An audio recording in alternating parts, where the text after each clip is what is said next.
السلام علیکم ورحمۃ اللہ وبرکاتہ صاحب گزشتہ نشست میں ہم نے قرآن پاک کے الفاظ کی گہرائی کو ایک اجمالی جائزہ کی صورت میں سنا۔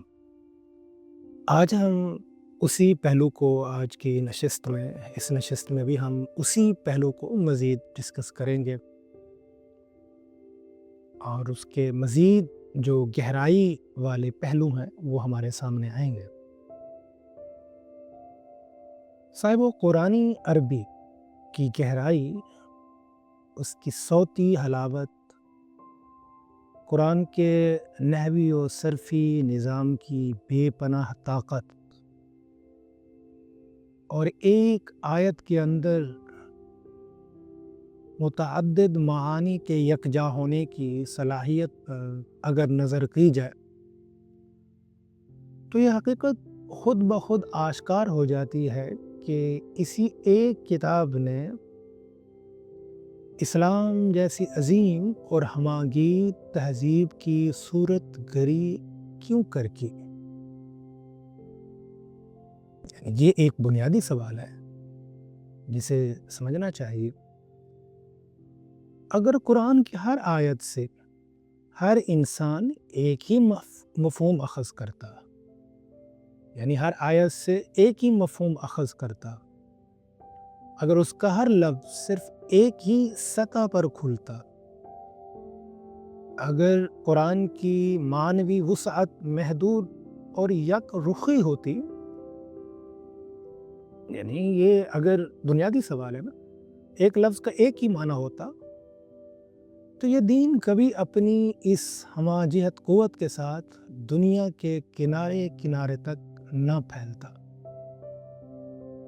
یعنی قرآن کا اگر ایک لفظ کا ایک ہی معنی ہوتا تو آج قرآن جو کہ اتنا عرصہ گزر چکا ہے اپنی اصل شکل میں، اپنی اصل صورت میں نہ صرف محفوظ ہے بلکہ مسلمانوں کو زندگی کی جلا بھی بخش رہا ہے۔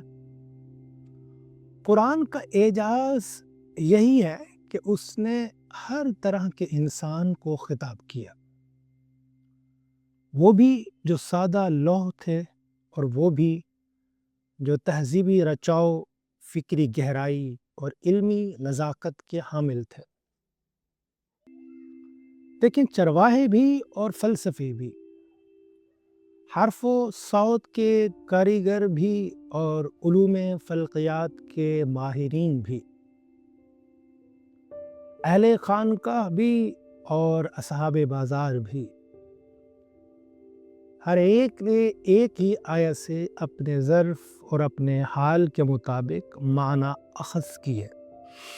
یوں قرآن انسانیت کے سامنے ایک ایسی معنوی کائنات بن کر کھڑا ہوا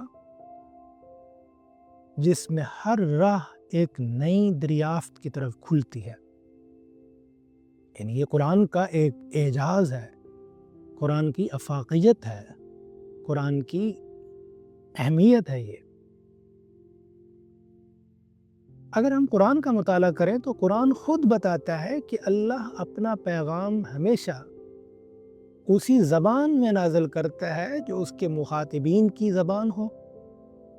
یعنی یہ قرآن میں اگر آپ کو جا بجا یہ چیز ملے گی، اور جس قوم میں رسول مبعوث کیا جاتا ہے اس کی ضروریات اور فکری تقاضوں کو ملحوظ رکھا جاتا ہے۔ اور یہ بھی ہمیں قرآن ہی بتاتا ہے کہ سیدنا محمد مصطفیٰ صلی اللہ تعالی علیہ وسلم کو تمام انسانوں کے لیے بھیجا گیا۔ یعنی یہ جیسے قرآن ہمیں یہ بتاتا ہے کہ قرآن قوم کی زبان میں بھیجا جاتا ہے، اسی طرح قرآن یہ بھی بتاتا ہے کہ پیارے آقا کریم کو پوری انسانیت کے لیے بھیجا گیا، ساری دنیا کے لیے، ہر تہذیب، ہر نسل، ہر فکر، ہر زمانے کے لیے۔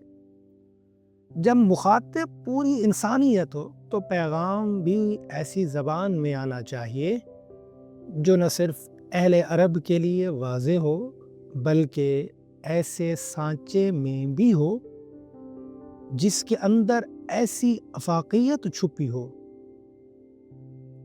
ایسی افاقیت پوشیدہ ہو کہ دنیا کے ہر خطے کے لوگ اپنی اپنی فکری وراثت کے ساتھ اسے سمجھ سکیں.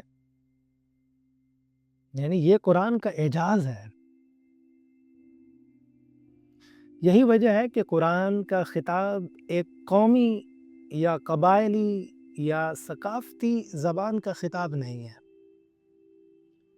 یہ ایک ایسی وجودی زبان ہے، ایک ایسی باطنی زبان ہے جس میں دل بھی سن سکتا ہے اور عقل بھی، اسی طرح آنکھ بھی دیکھتی ہے اور روح بھی. یعنی قرآن صرف عقل والوں کے لیے نہیں ہے، دل والوں کے لیے بھی ہے. قرآن سے صرف آنکھ نہیں دیکھتی، روح بھی دیکھتی ہے قرآن کو. تو یہ کہنا غلط ہے کہ عربی زبان نے اسلام کی اشاعت میں رکاوٹ ڈالی.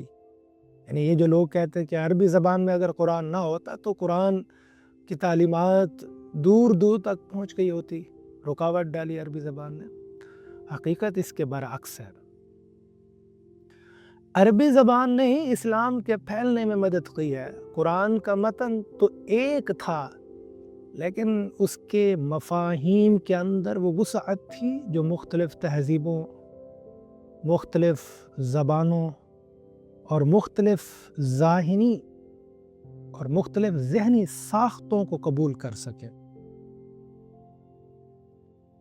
یہی وجہ ہے کہ اسلام چین سے لے کر جنوب مشرقی ایشیا تک، افریقہ سے لے کر یورپ تک ہر جگہ اپنی جڑ پکڑ گیا، ہر جگہ پھیل گیا. ہر قوم نے قرآن کی آیت سے اپنا حصہ، اپنا ذوق اور اپنی سمت پائی. جس قوم کو، جس تہذیب کو، جس تمدن کو، جس ثقافت کو، جس کلچر کو جو کچھ چاہیے تھا قرآن سے، اس نے وہ قرآن سے اخذ کیا، حاصل کیا، پایا. وہ لوگ جو عربی سے ناآشنا تھے، ان کے لیے ضروری تھا کہ سب سے پہلے وہ متن قرآن یعنی اس کے اصل عربی قالب کو پڑھیں، عربی متن سے انس پیدا کریں، قرآن کی تلاوت کریں، اس سے اپنی الفت پیدا کریں، اس سے اپنی وابستگی پیدا کریں. پھر اپنے لسانی اور فکری ورثے کے ذریعے اس کی ابدی شعاؤں کو سمجھنے کی کوشش کریں. کوئی ایک شخص ایسا نہیں ہے جس کی شرح و تعبیر کو آخری حیثیت حاصل ہو جائے. مشرق و مغرب میں آج تک جتنا قرآن پہ کام ہوا، کسی کی تعبیر کو آخری حیثیت حاصل نہیں ہے. نہ نئی نسل، نہ پرانی نسل کسی ایک مفسر کے فہم پر مکمل انحصار کر سکتی ہے. ایسا نہیں ہے کہ آپ کسی ایک کے فہم پر انحصار کر لیں. یہی وجہ ہے کہ قرآن اور انسان کا تعلق ہمیشہ براہ راست ہوتا ہے. یہ تعلق وابستگی سے متعلق ہے، براہ راست یہ تعلق ہے. ہر مسلمان کو اپنے صحیفے سے اپنا تعلق خود بنانا ہوتا ہے. ہر صاحب اخلاص قاری کو عربی خطاب کی اس وسیع کائنات میں اپنی جگہ خود تلاش کرنی ہوتی ہے کہ وہ قرآن کو کھولے اور اپنا معافی ضمیر جو ہے وہ قرآن سے اخذ کرے. وہ کائنات جو اس کے لیے کائنات ربانی ہے اور جس کے ایک ایک لفظ میں ہدایت کی ایک نئی جہت چھپی ہوئی ہے. جب تک آپ قرآن کو خود کھول کر نہیں پڑھیں گے، آپ اپنے جہان کو قرآن سے کیسے سمجھ سکیں گے؟ اپنی دنیا کو کائنات قرآن سے کیسے اخذ کر سکیں گے؟ تو قرآن سے اپنی دنیا کو اخذ کرنے کے لیے قرآن کو آپ کو خود کھولنا ہوگا. قرآن وہ زبان نہیں جسے صرف پڑھا جائے. یہ وہ زبان ہے جو پڑھنے والے کے اندر ایک نئی زبان پیدا کرتی ہے. وہ زبان جس میں انسان اپنے رب سے ہم کلام ہو جاتا ہے. یعنی قرآن کوئی ایسی زبان نہیں ہے دیگر زبانوں کی طرح کہ آپ اس کو پہلے زبان کو سمجھیں گے، پھر اس زبان کے متن کو سمجھیں گے، پھر اس زبان کی گرامر کو سمجھیں گے، اس زبان کے لسانیات کو سمجھیں گے، اصول قواعد کو سمجھیں گے، پھر آپ کو قرآن سمجھ آئے گا۔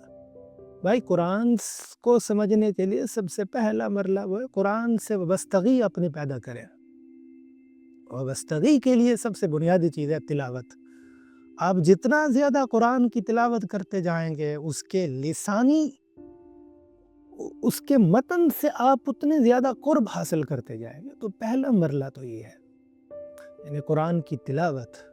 ابھی اوپر ہم نے ساری گفتگو کی کہ قرآن کا عربی میں ہونا فہم قرآن میں رکاوٹ نہیں ہے، یا قرآن کا عربی میں آنا اسلام کی ترویج یا اسلام کی تعبیر میں رکاوٹ نہیں ہے، بلکہ وہ اس کی افاقیت کو، اس کی اہمیت کو اور زیادہ مضبوط کرتی ہے عربی زبان۔ خدا علم جل سے دعا ہے ہمیں اس کے ان معانی تک رسائی حاصل کرنے کی ہمیں توفیق دے جس سے ہدایت کے دروازے کھلتے ہیں۔ وما علیہ الا البلاغ المبین۔ صدق اللہ العظیم۔